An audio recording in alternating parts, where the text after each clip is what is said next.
मंच पर उपस्थित आर्य जगत के विख्यात विद्वान सम्मानी आचार्य स्वदेश जी महाराज, अन्य स्वामी जी महाराज, उपदेशक बंधु, धर्म प्रेमी बहनों, भाइयों, बालकों, साथियों, वेद की मर्यादा जब से छूट गई, देश का नाश हुआ, एक कथानक के रूप में कार्यक्रम सुनो। बहनों और भाइयों, महाभारत का युद्ध नहीं हुआ था। महाभारत की लड़ाई नहीं हुई थी जो लगभग 5000 वर्ष पहले हुई। उस युद्ध से पहले इस धरती पर अर्जुन, भीम, नकुल, सहदेव ये भी पैदा नहीं हुए थे तब, और इनके पिता भी पैदा नहीं हुए थे। इसी वंश में एक राजा हुआ था, जिस राजा का नाम था शांतनु। क्या नाम था? शांतनु। राजा अच्छे होते थे, धार्मिक होते थे, विद्वान होते थे, जनता बढ़िया होती थी। यथा राजा तथा प्रजा। राजा शांतनु बहनों और भाइयों एक दिन अपने नगर से घूमने के लिए अपनी प्रजा में निकला। राजा शांतनु घूमने के लिए जा रहा था। क्या देखता है? सामने से एक सुंदर किसी गरीब की लड़की, बहुत सुंदर किसी गरीब की लड़की नजर पड़ी। लड़की बहुत सुंदर थी। राजा की दृष्टि पड़ी तो राजा के मन में कुविचार पैदा हो गए, बुरे विचार। उसको देख करके आदमी किसी बात को सुन करके, किसी को देख करके पता नहीं कब बदल जाए। राजा की दृष्टि जब उस लड़की पर पड़ी जो सुंदर थी, और क्या सोचने लगा, ओहो, ये मेरे महलों में रानी होनी चाहिए, मेरी रानी होनी चाहिए। ये पाप आ गया राजा के दिल में। दूसरे की बहन बेटी को देख करके ये विचार आने नहीं चाहिए, परंतु आ गए। विचारों से गिर गया। आदमी जाने कब गिर जाए, उसका कोई पता नहीं। राजा शांतनु सोचने लगा, ये लड़की मेरे घर में मेरी रानी पटरानी होनी चाहिए, पर हो तो हो कैसे? इसके बाप से मिलूं। उस लड़की का नाम था इतिहास में सत्यवती। ये कहानी नहीं कह रहा मैं, सत्य घटना है। सत्यवती नाम की लड़की के पिता से मिलने गया। उसका पिता मल्लाह था। केवट कहते, निषाद कहते, मल्लाह कहते। उस तथाकथित जैसे बिरादरी उसका था। उससे जाकर के मिला और निसंकोच कहा, है भाई, तुम अपनी पुत्री का मेरे साथ विवाह कर दो। मैं प्रार्थना करने आया हूं आपसे। एक गरीब व्यक्ति ने जब राजा की बात सुनी, कि राजा क्या कहता है, राजा क्या कहता है, और राजन तुम ये क्या कहते हो आज? ये शोभा नहीं देता। तुम पिता हो और प्रजापुत्र होती है, प्रजापुत्र के समान होती है। तुम आज पिता होकर के इस प्रकार की बात मेरी पुत्री के लिए कहते हो, ये शोभा नहीं देता। राजा कहने लगा, चाहे शोभा दे या न दे, पर तू अपनी पुत्री का विवाह मेरे साथ कर दे। जब ये कहा तो बहनों और भाइयों, उस मल्लाह ने बहुत बढ़िया बात कही राजा से। ओ राजन सुन, सोच समझ के कहो कुंवर जी, और समझो बात इशारे की। मुझ निर्धन कंगाल की लड़की शोभा ना तेरे द्वारे की, शोभा ना तेरे द्वारे की। मुझ निर्धन कंगाल की लड़की शोभा ना तेरे द्वारे की। सोच समझ के कहो कुंवर जी, समझो बात इशारे की। मुझ निर्धन कंगाल की लड़की शोभा ना तेरे द्वारे की।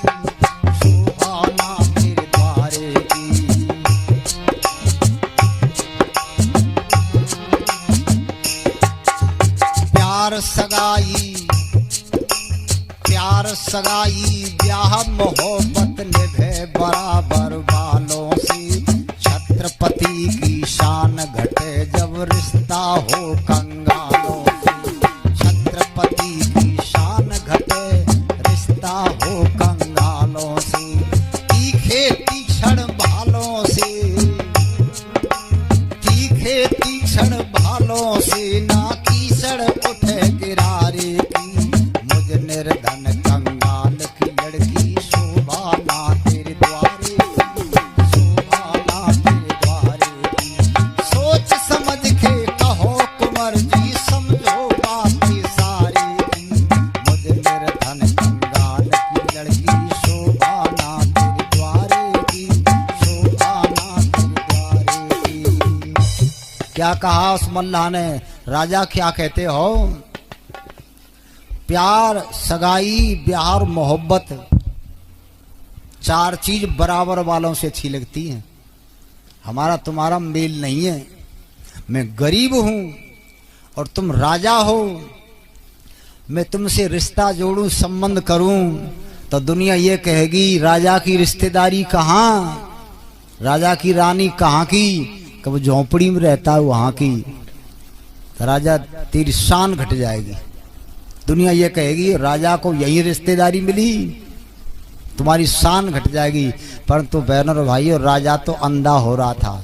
कामा तुराणाम भयम न लज्जा। राजा क्या कहता है?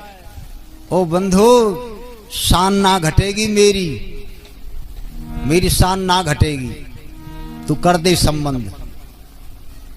इस पर भी जब राजा नहीं समझ पाया तो उसने एक और बात कही, सुनो वो क्या कहता है। राजन सुनो, छोटे कुल की कन्या जो कहीं ऊंचे कुल में ब्याही जा, और आदर मान नहीं हो उसका दिन और रात सताई जा। और रात छोटे कुल की कन्या जो कहीं ऊंचे कुल में ब्याही जा, आदर मान नहीं हो उसका दिन और रात सताई जा। दासी संपत लाई जा दिन भर सांझ सकारे की। मुझ निर्धन कंगाल की लड़की शोभा ना तेरे द्वारे की, शोभा ना तेरे द्वारे की। दूसरी बात और कमाल की कही, बहुत बढ़िया बात कह रहा है तो गरीब, पर राजा की समझ में नहीं आ रही क्योंकि राजा तो गिर चुका था। क्या कहा उसने?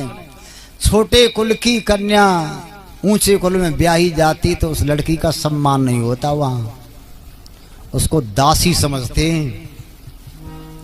तो क्या कहा राजा? राजा कहने लगा दासी मैं पटरानी बना दूंगा, तू कर दे संबंध,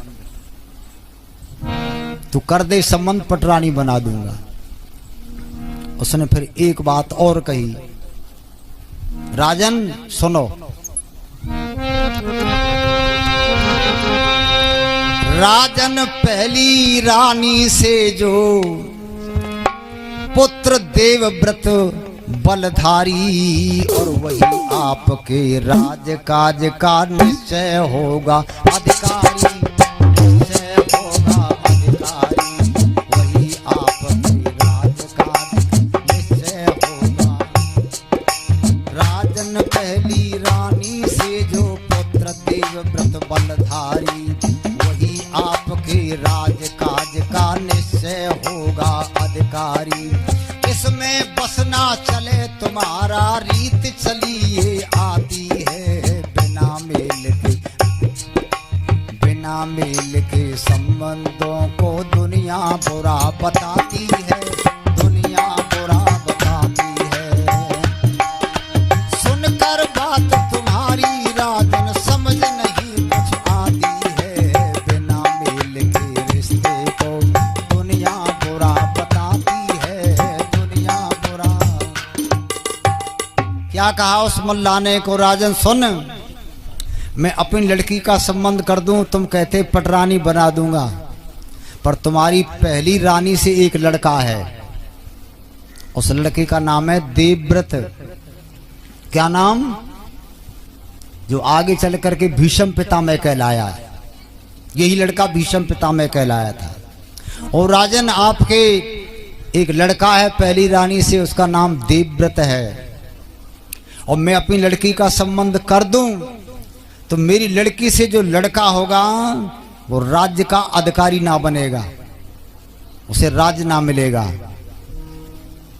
बताओ, मैं इस शर्त पर तो कर सकता हूं मेरी लड़की का लड़का राजा बना दिया जाए। अब राजा नहीं बोला। क्यों नहीं बोला?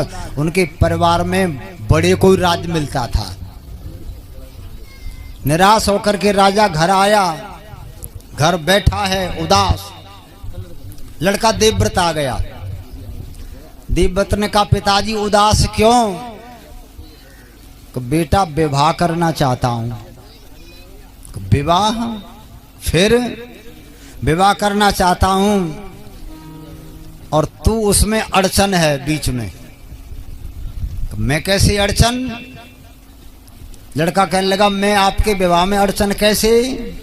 का ऐसे, मैं जिससे विवाह करना चाहता हूं उसका बाप ये कहता है कि मेरी लड़की का लड़का राजा बना दिया जाए तो मैं लड़की का संबंध कर दूं। परंतु राजन, तुम्हारे परिवार में एक बड़ा लड़का है जिसका नाम देवव्रत है, वो राजा बनेगा। मेरी लड़की का लड़का राजा नहीं बनेगा, वो तो सेवक की तरह से रहेगा, इसलिए मैं संबंध ना करूं। बोल, तेरी क्या इच्छा है? लड़के ने क्या कहा, पिताजी विवाह कर लो और कह देना मैं राज्य नहीं लूंगा, राज्य उसी को दे देना, उसी के लड़के को राज्य दे देना। राजा खुश हो गया, बन गया काम, अब विवाह हो जाएगा, अब मुहूर्त सही है जी। राजा फिर आया और मल्ला से कहा कि तेरी लड़की के लड़के को राजा बना दूंगा, बड़ा लड़का राज्य नहीं लेगा, तू विवाह कर दे। मल्ला ने एक बात और कही, बड़ा चतुर था। राजन सुनो,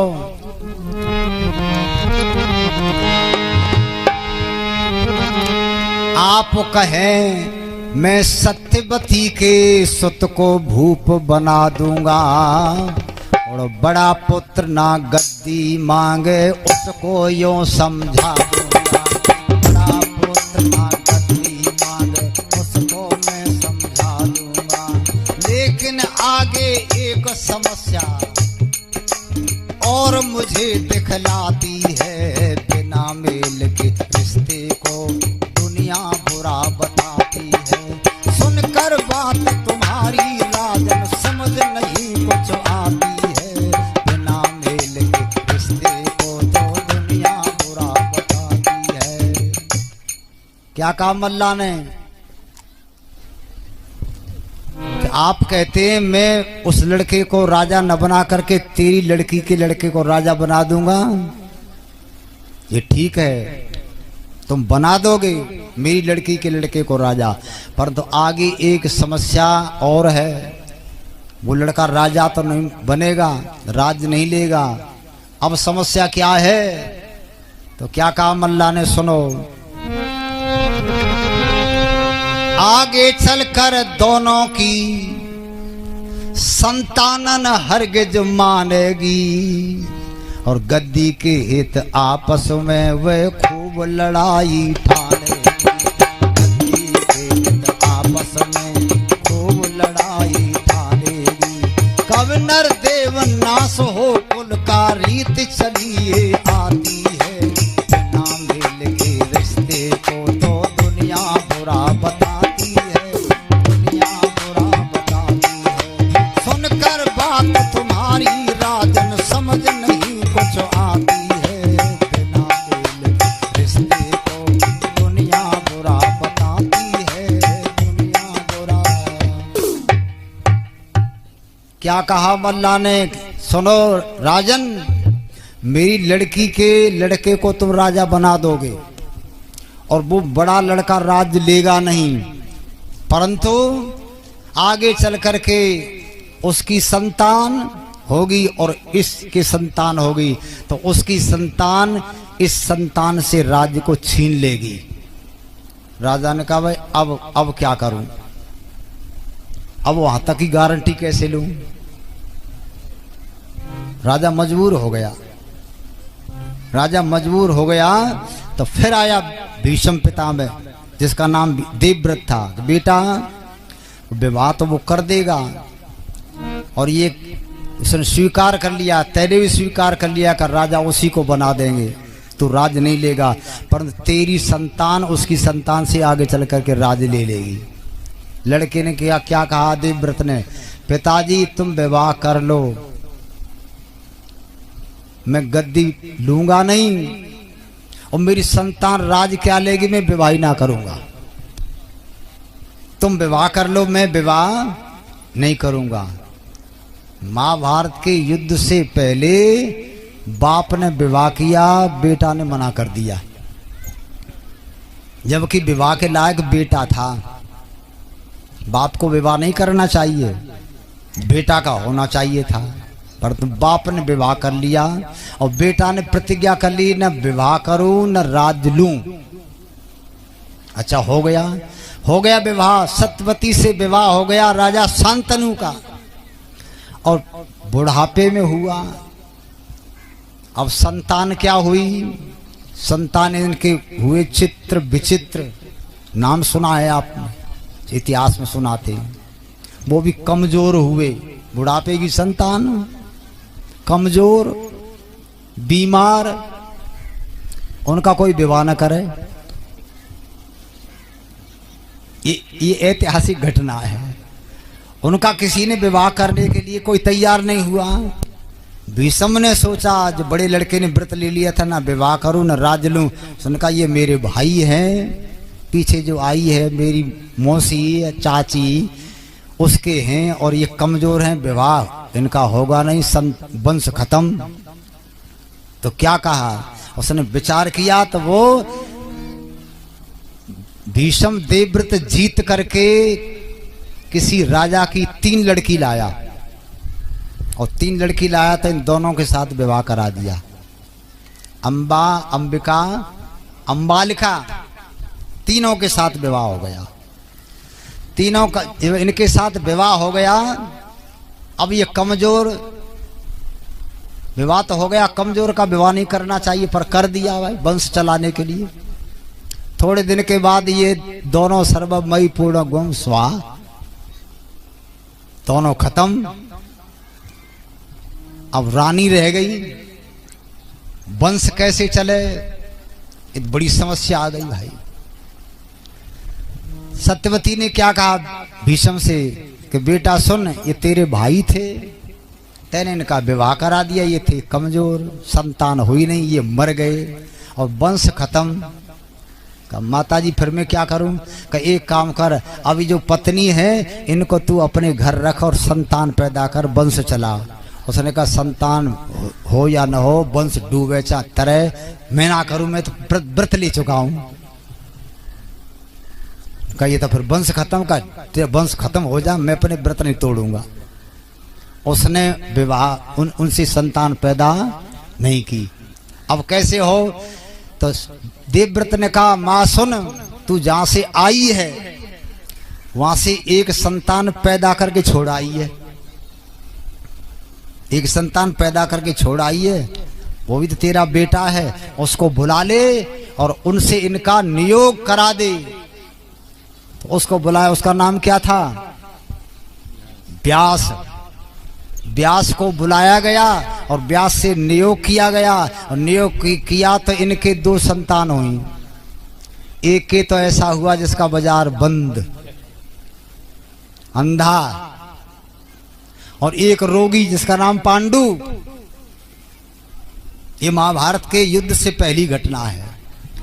एक अंधा, एक रोगी, और इन दोनों के जो संतान हुई, अंधे के और रोगी की, आगे चल करके वो संतान लड़ पड़ी, और अकेली ना लड़ी, पूरा देश को लेकर के लड़ पड़ी, देश का सत्यानाश कर दिया। हुआ ये देश का सत्यानाश।